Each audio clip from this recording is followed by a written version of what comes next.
dumedisa makatolo wa motho ka tsedi ona bana beso ke makatolo wa topote tshuse le tsa mangope ke dumedisa bana beso ke a leboa hantse le share di video ke a leboa haholo ke a leboa go batho ba ntse ba mfounela batho ba ntse ba WhatsApp le nna ke a leboa bana beso re pele ke tlo kena tabeng ya today slosa today ke taba ya sebete se swing so ke batla o e beha hanyane before ke kena yona bana beso na le metsi mo ke metsi ya chelete a yentswe ke nna ha ona motho mongwe wa entseng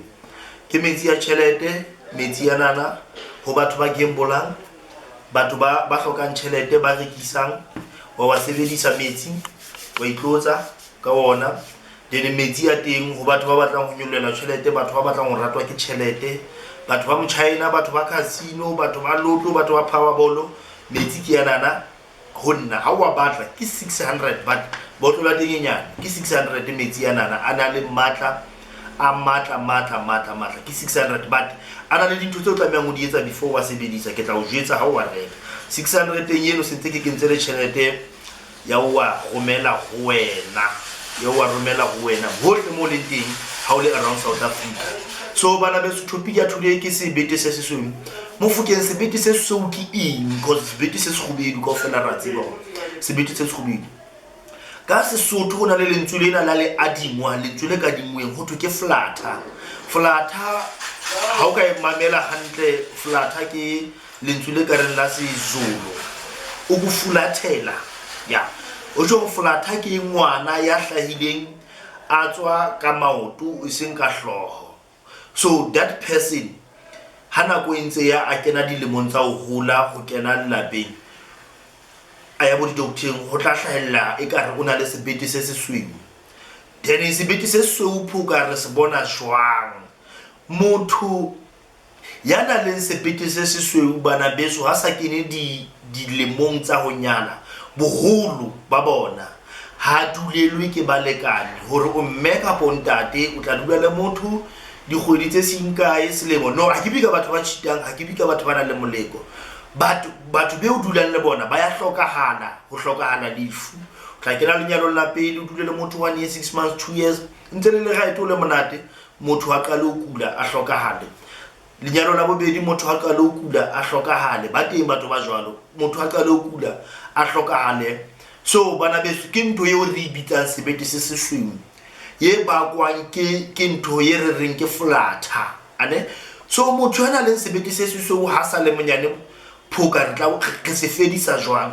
sebete se sesweu si a fela but se batla o sietse in the early stages tsa bongwana ha re watla dinese re jwetsitse le wena o bone re ngwana o hlaile ka tsele jwang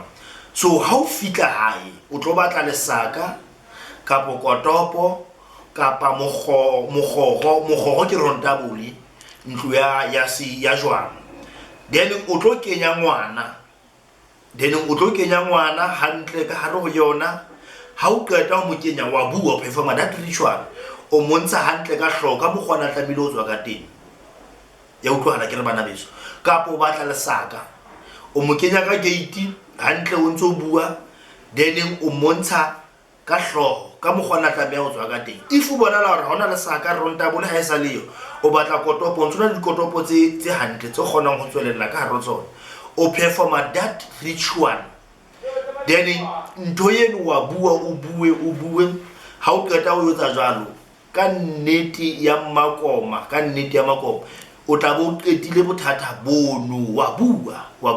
o tla bo qetile bothata bono ba ntho e re reng ke sebete se sesweu ha o so le dilemong tse hodimo ho ya etsahala ha o ka izama it happens but ha se hangata hore e fall ntho eno unless o tla ho nna ke le mofukeng eno ke se bui then you can come to me ke tlo o etsetsa yona then o be right o kgone ho dulelwa ke balekane o be right so bana beso ke Dr. Mofokeng Nene Buildings Monday to Friday 068 213 4374 we are tholahana YouTube Instagram Facebook page una le group e teng ke tla o fa le bitso la teng mara se o operate ke bone na le batho ba ka ba 300 something so ya operate mo bana beso wa bona wa connect bana beso re tse simple a di go ke mo